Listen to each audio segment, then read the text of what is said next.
नमस्कार दोस्तों, स्वागत है आपका ब्लैक बोर्ड में। दोस्तों, आज के इस महत्वपूर्ण वीडियो में हम आप लोगों के लिए ट्रिक लेकर आए हैं भारतीय महापुरुषों के समाधि स्थल की ट्रिक। जी हाँ दोस्तों, परीक्षा में इससे रिलेटेड प्रश्न अक्सर पूछा जाता है और स्टूडेंट कई बार इन्हें नहीं कर पाते हैं क्योंकि उनके पास कोई सॉलिड ट्रिक नहीं होती है। तो आज का ये वीडियो देखने के बाद मैं आपको गारंटी देता हूँ कि जब भी परीक्षा में आप जाएंगे और भारतीय महापुरुषों से समाधि स्थल से रिलेटेड ट्रिक पूछा जाएगा, क्वेश्चन पूछा जाएगा, तो आप डंके की चोट पर करके आएंगे। तो चलिए चलते हैं बिना किसी देरी के स्लाइड के ऊपर। दोस्तों, बाएं तरफ आपके लिखा हुआ प्रसिद्ध व्यक्ति और दाएं तरफ है समाधि स्थल। जी हाँ दोस्तों, तो सबसे पहले हैं दोस्तों इंदिरा गांधी जी, जो कि हमारे देश की आयरन लेडी थी, प्रधानमंत्री थी, बहुत ही जबरदस्त महिला प्रधानमंत्री रही इंदिरा गांधी जी।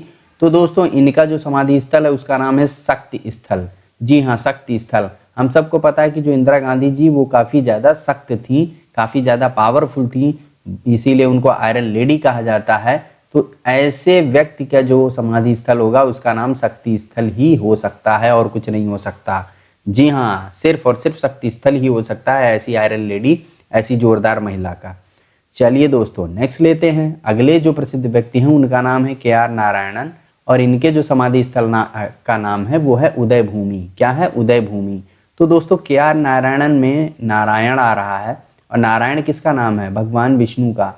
हम सबको पता है दोस्तों, त्रिदेवों में यानी कि ब्रह्मा विष्णु महेश तीनों देवताओं में मात्र विष्णु भगवान ऐसे थे जिन्होंने धरती पर बार बार जन्म लिया। जी हाँ, उनको धरती पर आना बहुत पसंद था, इसीलिए उन्होंने बार बार जन्म लिया, चाहे राम के रूप में, चाहे कृष्ण के रूप में, चाहे परशुराम के रूप में।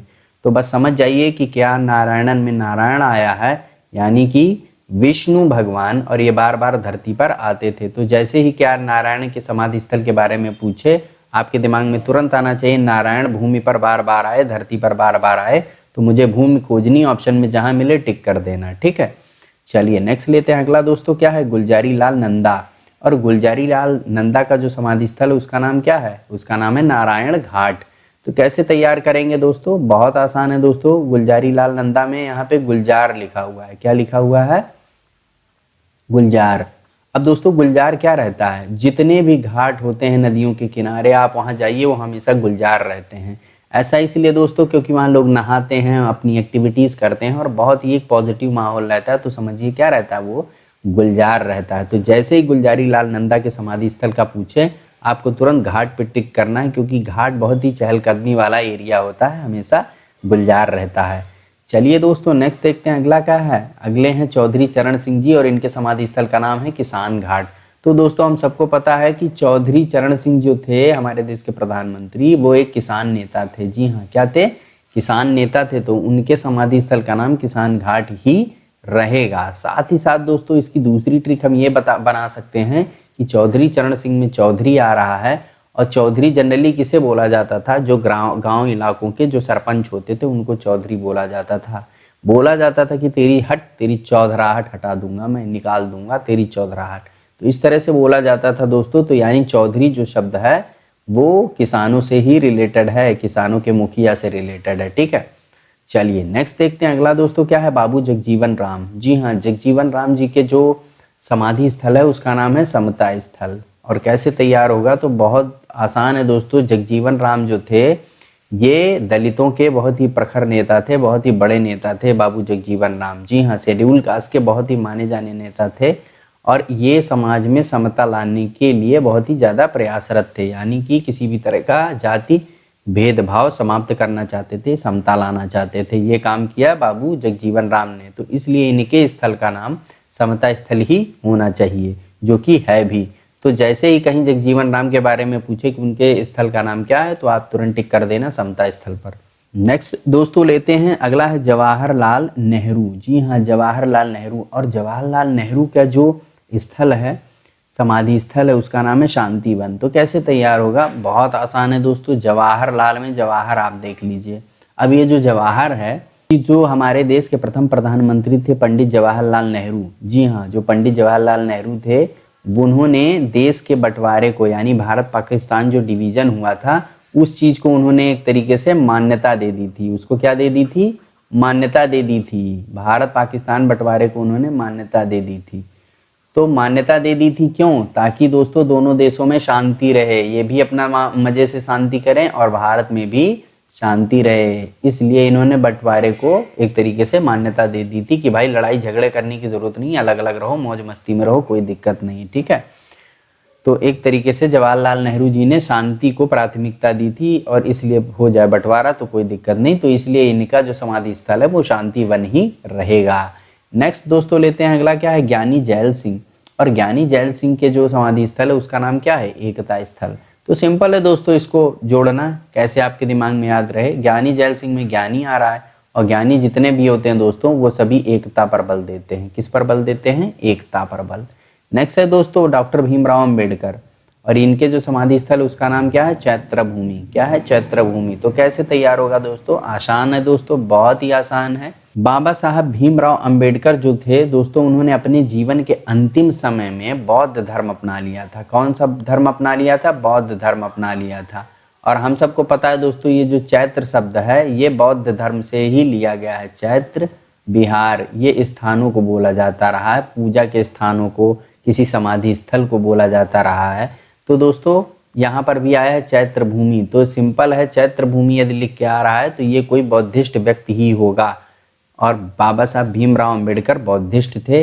लास्ट में जीते जी अपने जीवन के कुछ वर्ष पूर्व उन्होंने बौद्धिस्ट धर्म अपना लिया था, तो वो हुए एक तरह से बौद्ध अनुयायी हो गए और उनका जो समाधि स्थल होगा वो चैत्र भूमि होगा। नेक्स्ट दोस्तों लेते हैं अगला, क्या है, डॉक्टर राजेंद्र प्रसाद जी। और डॉक्टर राजेंद्र प्रसाद जी का जो समाधि स्थल उसका नाम है महाप्रयाण। कैसे तैयार होगा दोस्तों, तो बहुत आसान है दोस्तों। डॉक्टर राजेंद्र प्रसाद में आप सभी को पता है हमारे देश के प्रथम प्रेसिडेंट थे, पहले राष्ट्रपति थे। तो ये क्या हुए, जो व्यक्ति पहला राष्ट्रपति होगा जरूर उसमें कोई विशेषता होगी। सिंपल सी बात है, वो एक महाप्राण व्यक्ति थे। जी हाँ, महान प्राण व्यक्ति थे या महाप्रयाण कह लें, तो एक तरीके से वो महाप्राण व्यक्ति थे क्योंकि वो प्रथम राष्ट्रपति थे। नेक्स्ट लेते हैं दोस्तों अगले, क्या हैं, अगले हैं हमारे प्रिय बापू महात्मा गांधी जी। और महात्मा गांधी जी का जो समाधि स्थल है उसका नाम है राजघाट। कैसे तैयार होगा दोस्तों, सिंपल है, महात्मा गांधी जी ने अंग्रेजों के राज को खत्म किया था।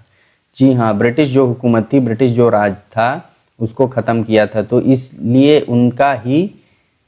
उनके समाधि स्थल का नाम राजघाट होगा। ऐसा इसलिए क्योंकि उन्होंने अंग्रेजों के राज को समाप्त किया था। नेक्स्ट है दोस्तों मोरारजी देसाई। और मोरारजी देसाई के जो समाधि स्थल है उसका नाम है अभय घाट। कैसे तैयार होगा, तो बहुत आसान है दोस्तों। मोरारजी देसाई में आप मोर रख लीजिए, मोर लीजिए, और मोर हमेशा वहीं नाचता है जब उसे अभय रहता है, यानी भय बिल्कुल ना रहे, वहीं पर मोर अपने पंख फैलाता है। ठीक है, मोर अपने पंख वहीं पर फैलाता है जहाँ पर उसे किसी भी तरह का भय ना रहे। क्या ना रहे, भय ना रहे, मोर वहीं पर अपने पंख फैलाता है। चलिए नेक्स्ट देखते हैं अगला, क्या है दोस्तों, राजीव गांधी। और राजीव गांधी का जो समाधि स्थल उसका नाम दोस्तों क्या है, वीर भूमि। जी हाँ, वीर भूमि। तो राजीव का मतलब यहाँ पर क्या हो गया, या राजीव से मतलब यहाँ पर कमल का हो गया। जी हाँ, कमल। और कमल हमेशा दोस्तों किसको चढ़ता है, वीरों को चढ़ता है। वो वीर जो भूमि के लिए, जो मातृभूमि के लिए अपना जीवन न्यौछावर कर देते हैं, उनके लिए कमल चढ़ता है। ठीक है, तो जैसे ही पूछे कहीं राजीव गांधी के समाधि स्थल का नाम क्या है, तो आपको तुरंत वीर भूमि पे टिक कर देना है। नेक्स्ट है दोस्तों लाल बहादुर शास्त्री जी। जी हाँ, हम सबके प्रिय प्रधानमंत्री रहे हैं लाल बहादुर शास्त्री जी, और इनके जो समाधि स्थल है उसका नाम है विजय घाट। क्या है, विजय घाट इनका समाधि स्थल का नाम है। तो कैसे दोस्तों ये तैयार होगा, तो बहुत आसान है दोस्तों। हम सबको पता है कि लाल बहादुर शास्त्री जी ने पाकिस्तान की छक्के छुड़ा दिए थे। जो पाकिस्तान है उसकी हालत खराब कर दी थी युद्ध में। हमारी जो सेना है वो लाहौर तक पहुंच गई थी, ये स्थिति आ गई थी। तो एक तरह से क्या किया था, उन्होंने अपनी विजय दर्ज कराई थी। किसके ऊपर, पाकिस्तान के ऊपर अपनी विजय दर्ज कराई थी लाल बहादुर शास्त्री जी ने। तो विजय दर्ज कराने के कारण ही इनका नाम, इनके समाधि स्थल का नाम विजय घाट रखा गया। इसके साथ साथ दोस्तों आप लोगों के लिए यहाँ प्रश्न दिया हुआ है कि देश बंधु किसे कहा जाता है। ऑप्शन आपके सामने है, ए चित्तरंजन दास, बी मोतीलाल नेहरू, सी बाल गंगाधर तिलक, डी अली बंधु।